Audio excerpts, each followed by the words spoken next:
last kali antara ibadah yang Nabi tengok ada ketua batu depan hamba Allah ni, manusia ni, dia hantuk kepala ke batu jauh.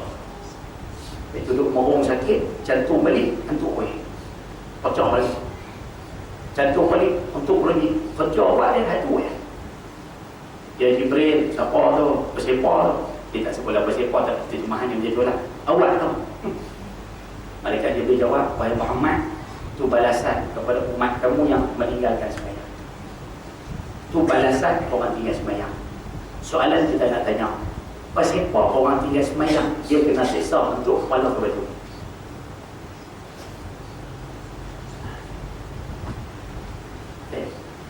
Kalau kata orang empat kandungan, dia tarik lidah keras, tarik lidah keras, ruji keras, kita boleh terima makan.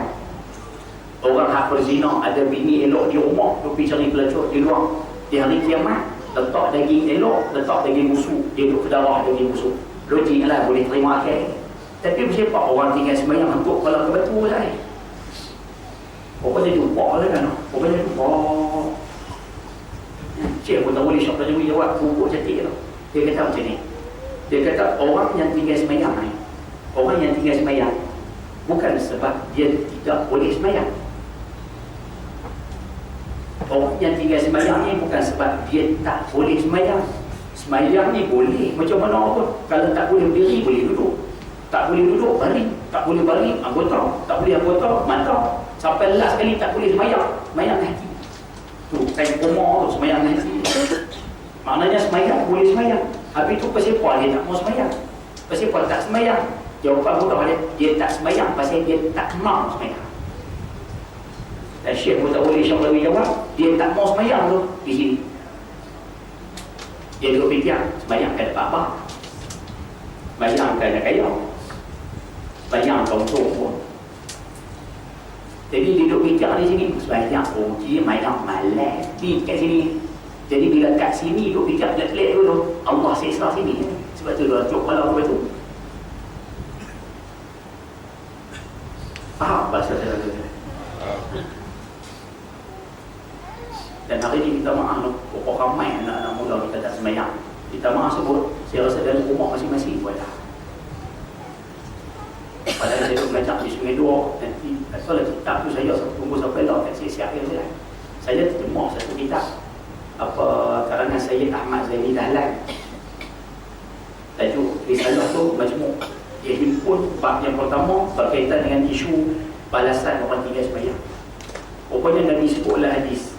Nabi kata orang tinggal sembahyang ni, Allah tak terima puasa dia, zakat dia, sedekah dia, haji dia, bacaan Quran dia, ibadah dia, amalan dia, kebaikan dia, semua Tuhan tak terima mesti tak sembahyang. Maknanya bahasa mudah macam ni lah. Dia sembahyang tak cukup, tapi Quran baca. Quran baca. Dia baca Quran tu, ada pahala, tak ada pahala. Pasal sembahyang tak cukup. Habis itu dia duduk baca Quran banyak saya, tak ada apa, baca saja. Tu dia duduk duit dalam tabung sedekah tu Ustaz. Sembahyang tak cukup, tapi sedekah tinggi. Dia sedekah tu ada pahala, tak ada pahala. Pasal sembahyang tak cukup. Bahasa senang kita sebut kesian.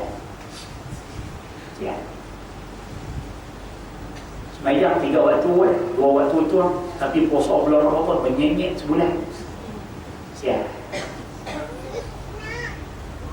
Sembahyang 4 waktu lah, subuh tu, tapi dengan mak bapak Ustaz habis meter, tiap bulan 300 ke mak bapak.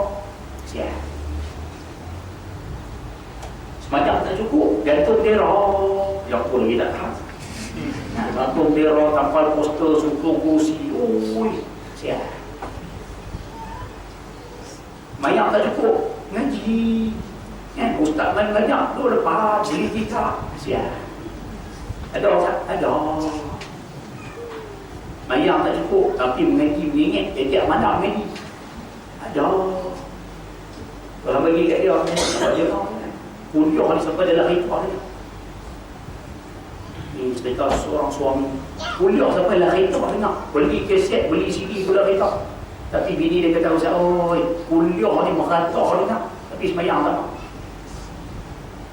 Ada. Sini tak tahu ni.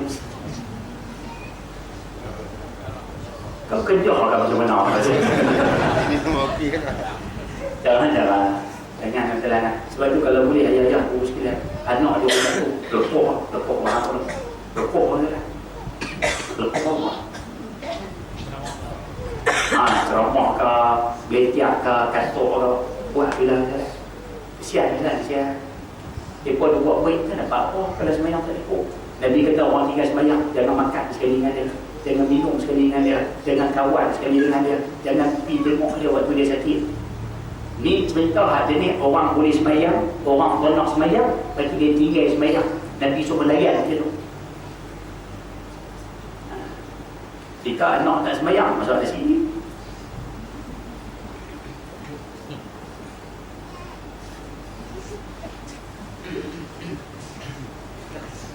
Nabi kata orang tinggal semayang, dia mati dengan ditengok. Sebab itu masjid Taman Buah Pohon, Ustaz Abu Bakar Fatilani, dia pernah masuk calon di belah Sik, calon pas di kawasan sebelah Sik. Dia jadi pengurusi masjid Taman Buah Pohon. Waktu dia jadi pengurusi, dia buat pula satu kenyataan sekali dengan indiki masjid. Siapa tak main semayang di masjid, siapa tak pernah nampak di masjid, bahasa kampung kita, siapa tak pernah nampak kata hidung di masjid, kalau kata dia buat penuri, kalau kata nak buat tahlil di rumah dia, kami tak pergi. Nak buat tahlil, main masjid. Satu. Yang kedua, kalau siapa tak main masjid, kalau mati dia, semayang balik lentang, tak masuk dalam. Dan kubur, tanam tepi bagang. Siapa tak main masjid. Baru umum je, kata nak buat macam tu, tak buat dia pun, baru umum ya. Soh mayang tu, tambah lagi pas. Baru umum ya, kata nak buat, tak buat dia pun, dah setahun lebih dah. Tak ada siapa lagi kena semayang balik lintang tu. Baru umum ya, tambah pas. Saya rasa surau ni betul boleh buat apa. Hantar pergi semua rumah, siapa tak semayang, jemput buat tahlil di rumah, tak pergi. Buat baca Yasin di rumah, tak pergi. Anak dia nak nikah malam tu, dia suruh pergi buat baca apa di rumah dia, tak pergi. Main surau.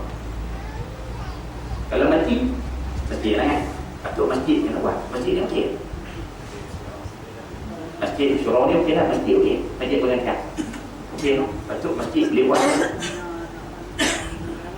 Kerai saya. Bukan kerai. Tadi sekadar kena tegas. Boleh? Antara masjid yang dah buat dah, masjid Barakah 3 batu cukup buat pun ada hak kena tanam luak pagar dia orang. Dia nak semayang kan luak pagar dia orang. Dan masjid Sungai Puyuh di belah bawah batu aku buat. Dan kita rasa masjid bergantian pun boleh buat.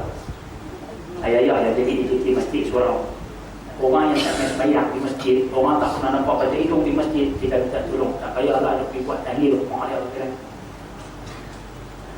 Bukan kita nak marah, tapi kadang-kadang kita ajak sekali sekarang. Ni kami belum menempuh dia pun tak tahan. Allah pun terang-terang tak semayang.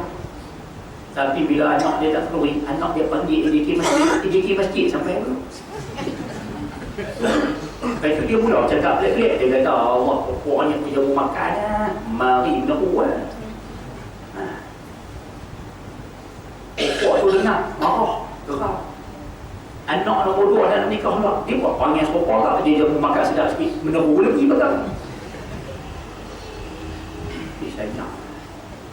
Lepas tu hantar sebayang pun lagi duk cakap pandai.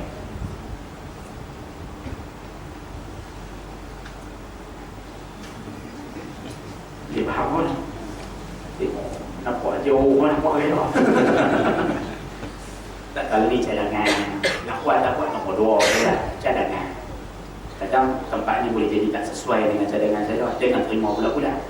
Kadang keadaan suasana di sini tak sesuai dengan cadangan tu, kami Ustaz nak pujuk, boleh jadi pakai tu. Tapi kami di sana ada orang tu mengaji apa dah, pemahaman Islam pun berluas di sana di Pulau Pinang. Jadi kita buatlah keras sikit. Hak bagian yang tak diterang-terang saya kena slow-slow. Okey lah, teruskan slow-slow. Ikut tempat di sini lah. Boleh dapat saya kata no? Orang tinggal semayang, Nabi kata jangan bagi hutang. Lepas tu ayah-ayah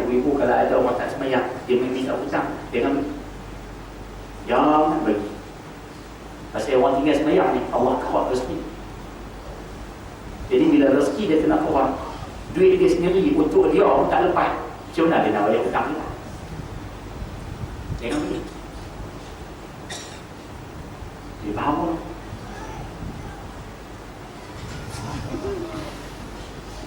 Tak nak suruh berhenti lah kata orang.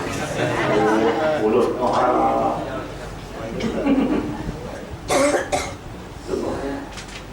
Boleh dapat saya kata no? Jadi